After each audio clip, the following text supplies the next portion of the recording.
Savannah's historic Carver Heights neighborhood has seen its share of crime. We were having running gun battles through the streets of drug dealers riding around shooting at each other. People were afraid to leave their homes. We had to admit that we had a problem. And that's the first step. The first step is admitting that there is a problem and then asking experts, how do we handle the problem? We started getting a lot of feedback from the neighborhood, even into the newspaper with the Vox Populi. People were writing in saying things like, "Chief Lovett, please help us in Carver Heights." And that's when ATF decided to move in. But they didn't do it alone. A project was begun here that was multi-pronged in its approach, involving federal and local law enforcement along with city sanitation, codes, and maintenance. But perhaps the most important participants were the neighbors themselves. A conversation started about what the community needed, and then the special task force got to work. No problem considered too small.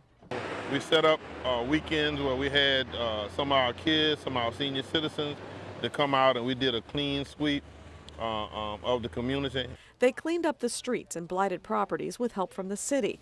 Law enforcement began cleaning up the criminal element. We started addressing all the stuff that was right out in our face. You drive down Stiles Avenue and it was like there were certain spots that were open air drug markets.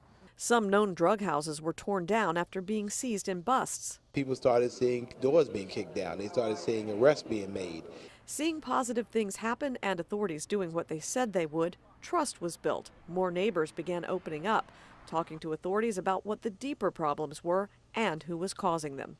Started getting feedback from the neighborhoods about, you need to look at this house. I think this is going on over here.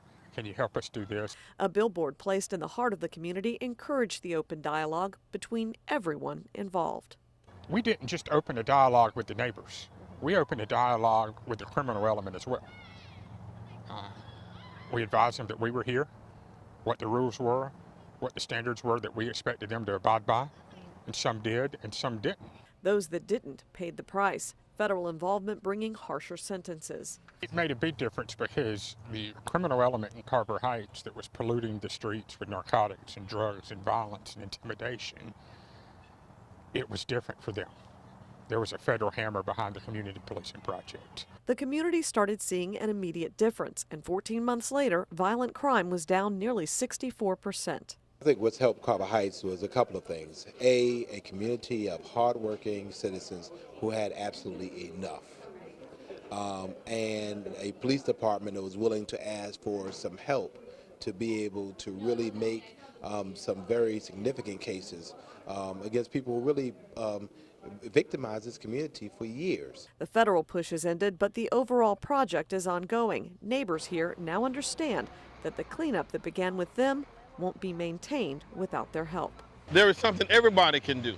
You know, you can't do but a little, but your little helps to make the whole work. And that's what's been happening here. None of us have the perfect solution, and none of us can get rid of all the problems, but we can maintain so that everybody feels safe in the village. Sheila Parker, WSAV News 3.